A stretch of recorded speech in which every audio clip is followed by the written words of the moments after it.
Il y a l'algèbre, la géométrie, l'arithmétique, mais l'une des plus belles branches des mathématiques est vraiment et de loin la théorie des nombres. Vous savez, parfois les nombres nous cachent leurs plus beaux secrets et c'est à nous de les découvrir. Le pire ennemi en maths, c'est la calculatrice, car parfois on va trop vite, sans trop réfléchir, ce qui nous empêche de découvrir de superbes propriétés sur les nombres. Comme par exemple le nombre 725 760. Est-ce qu'il divise par 3 d'un un entier? Autrement dit, est-il divisible par 3? En un clin d'œil, on peut savoir car ce nombre, il nous parle. Premièrement, est-ce que ce nombre est divisible par 1? Clairement oui, car tout nombre est clairement divisible par 1. Est-il divisible par 2? Clairement oui, parce qu'il est pair. Je pense qu'on est né ça et on le savait. Par contre, est-il divisible par 3? On n'est pas trop certain, mais imaginez-vous qu'en un clin d'œil, on peut le découvrir. Pour savoir si ce nombre est divisible par 3, nous n'avons qu'à prendre les chiffres qu'il compose. Si nous sommons ces chiffres, le résultat, s'il est divisible par 3, alors ce nombre initial va l'être également. Pour rendre le tout très clair, si nous prenons la somme des chiffres qui composent mon nombre initial, si ce résultat de cette somme est divisible par 3, alors le nombre initial va l'être. Faisons le test. 7 plus 2, 9, plus 5, 14, plus 7, 21, plus 6, 27, plus 0, bien sûr, et ici 27. Comme 27 est divisible par 3, alors ce nombre va l'être, je vous le garantis aussi. Donc un nombre est divisible par 3 si la somme des chiffres qu'il compose est aussi divisible par 3. Comme par exemple, si nous prenons un autre nombre, 412, ce nombre est-il divisible par 3? Le truc est donc de prendre les chiffres qui composent et de les sommer. 4 plus 1, 5 plus 1, 7. 7 n'est pas divisible par 3. Donc, le nombre initial 412 ne le sera pas aussi. Mais si vous aimez les maths autant que moi, la question qui est importante et intéressante n'est pas vraiment de savoir si un nombre est bel et bien divisible par 3. Il l'est si la somme de ces chiffres qu'il compose est divisible par 3. Mais pourquoi? Pourquoi réellement que lorsqu'on somme les chiffres qui composent un nombre, si ce résultat est divisible par 3, mais le nombre initial l'est aussi? La beauté de la chose, c'est de le prouver. C'est-à-dire, prouvons que ce truc est bel et bien bon, de la divisibilité par 3. Au départ, je prends ici un nombre généralisé, nommé comme étant x, y, z. X, y, z sont des chiffres entre 0 et 9. Comme par exemple, je pourrais prendre le chiffre 195 en guise d'exemple.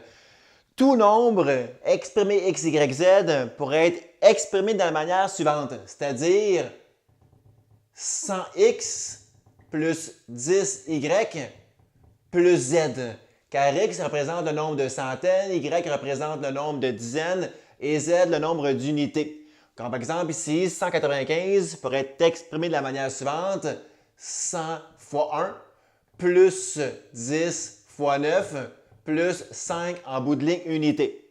Par après, je vais démembrer un peu cette expression. 100x, on va l'écrire de la manière suivante. 99x plus x. Clairement, l'expression que je vous pointe est celle d'au-dessus 100x. Par après, 10y, je vais le démembrer comme étant ceci. 9y plus y. Clairement, cette expression ici, 9y plus y, ne change rien et pareil à dire, bien sûr, 10y plus en bout de ligne z. Si vous remarquez bien, toutes ces expressions représentent mon nombre initial x, y, z. La grande question est la suivante. Est-ce que ce nombre est divisible par 3 autant que celui-ci qui est en fait le même que celui-ci qui est en fait le même nombre ici initial? Juste réécrit autrement. La question demeure la question, est-ce qu'il est toujours divisible par 3? Je continue. Par après, je vais lire ensemble ces deux termes, c'est-à-dire ici 99x plus 9y ensemble. Et tout le reste, on va l'unir en un autre ici, polynôme. Le x plus ce y plus en bout de ligne ce z.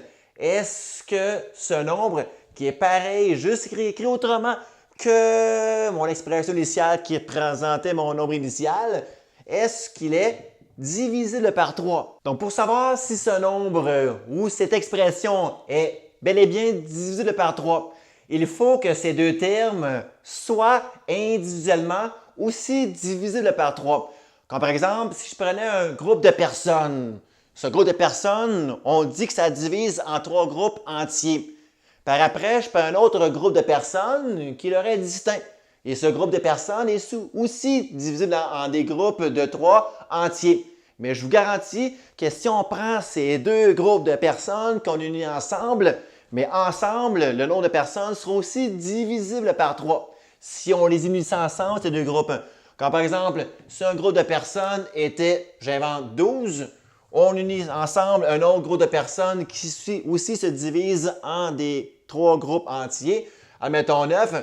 Je vous jure que si deux nombres sont divisibles par 3, l'unissant ensemble de ces nombres sera aussi divisible par 3 comme 21 l'est aussi. Donc, regardons ça ensemble. Est-ce que ce groupe, donc ces termes, sont divisibles par 3?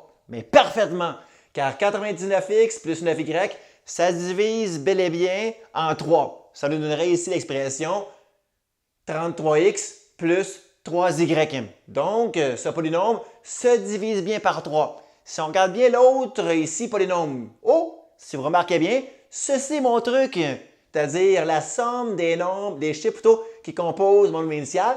Si cette expression est divisible par 3, alors tout l'ensemble du nombre, c'est-à-dire dont l'expression, sera aussi divisible par 3. Donc, comme cette expression est la même que celle-ci aussi, et comme expression initiale, bien sûr, ceci prouve que si la somme des chiffres composant un nombre est divisible par 3, alors le nombre initial le sera aussi.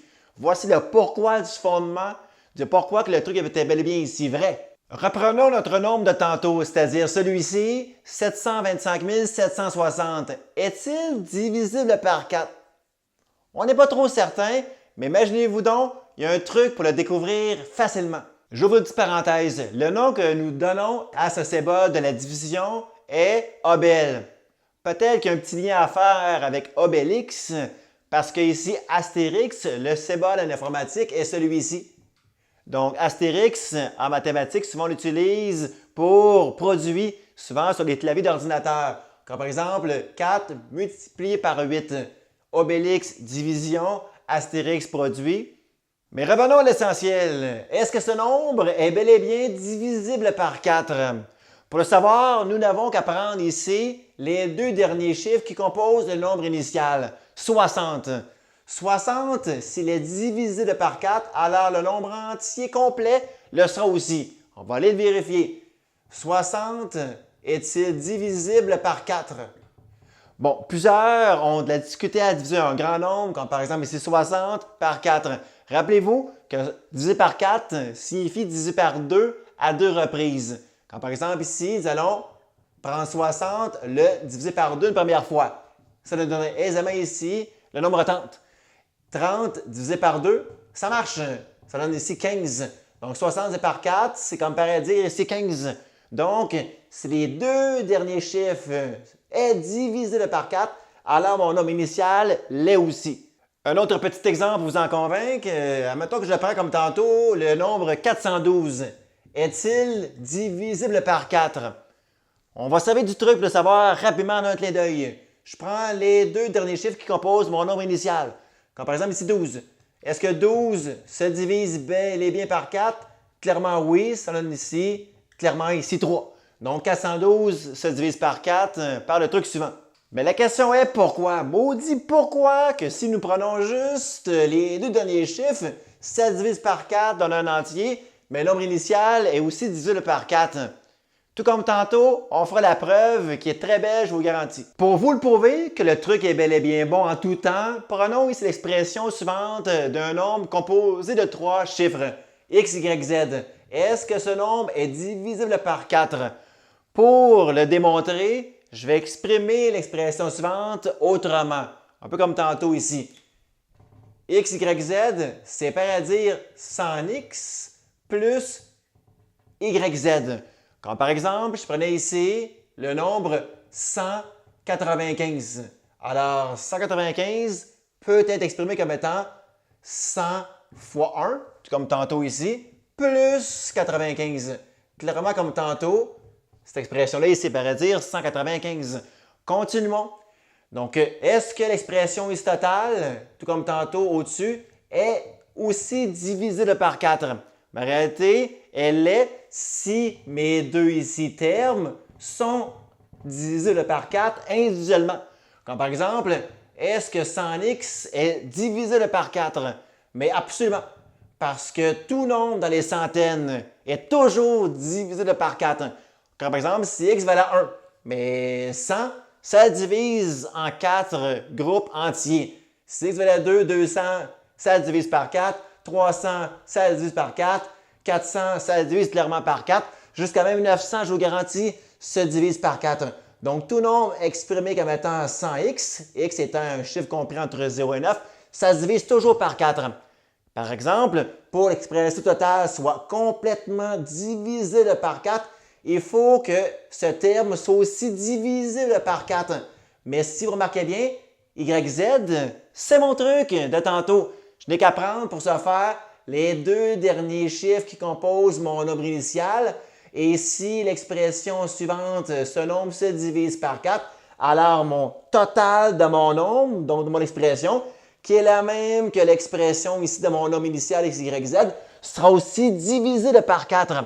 Donc, dès que j'ai un nombre initial et que ces deux derniers chiffres qui composent ça divise par 4, clairement, le nombre de départ le sera aussi. Pour faire le parallèle envers ceci, on va le faire avec l'exemple suivant, avec 195 comme étant la même expression remaniée, 100 fois 1 plus 95. Donc, est-ce que l'expression suivante se divise par 4? Allons vérifier. 100, ça se divise par 4, 25, évidemment ici entier. Par contre, est-ce que 95 se divise par 4? Malheureusement, non. Car 95 en partant, c'est un nombre impair, donc ne se divise clairement pas ici par 4. Donc, l'ensemble du nombre 195, c'est clair que ça ne se divisera pas également par ce fameux ici truc par 4. Donc, si on récapitule, nous avons vu les critères de divisibilité par 1, 2, 3, 4. Qu'en est-il du critère de divisibilité par 5? Comme par exemple, est-ce que ce nombre que je prends depuis le début, ça se divise par 5? Clairement oui, parce que vous savez tous qu'un nombre se divise par 5 s'il se termine sur un nombre initial par soit 0, comme c'est le cas ici, ou par 5. Donc, le critère de divisibilité par 5 est très simple. Mais qu'en est-il du critère de divisibilité par 6? Par contre, 6 divisé par 6, si on imagine la chose, divisé par 6, c'est comme divisé par 2 et par 3 successivement. Un peu comme tantôt, divisé par 4, c'était divisé par 2 à 2 reprises. Divisé par 6, c'est comme dire divisé par 2 et par 3 ensuite. Donc, est-ce que ce nombre se divise par 6? Pour ce faire, je vais me servir du critère de divisibilité par 2 et par 3. Donc, ce nombre-là respecte le critère de divisibilité par 2 et ensuite par 3. C'est donc dire que par après, c'est clair, il va aller se diviser bien par 6. Pour vous le prouver, clairement, ce nombre se divise par 2 car il est pair. Donc oui, car il respecte le critère qu'il est pair. Est-ce qu'il se divise par 3? Évidemment, en tout début de vidéo, on l'a vu. C'est-à-dire que le truc, à savoir si un nombre est divisible par 3, est donc de prendre les chiffres qui composent, comme par exemple 7 plus 2 plus 5 plus 7 plus 6 plus 0, qui nous donne ici par somme le nombre 27. Si ce résultat se divise par 3, et c'est le cas ici, mais le nombre initial va être aussi divisible par 3. Donc, clairement, respectant ces deux critères de divisibilité, mais ce nombre se divise aussi par 6. Et finalement, est-ce que ce nombre est divisible par 7? Ah, 7, un nombre premier, le nombre chanceux. Il est tellement important le 7 que je lui réserve une vidéo juste pour lui. Il mérite qu'on lui accorde du temps. Et je vous conseille, durant les prochains jours, si ça vous intéresse, à aller visionner avec passion le critère de divisibilité par 7 qui est très spécial et unique.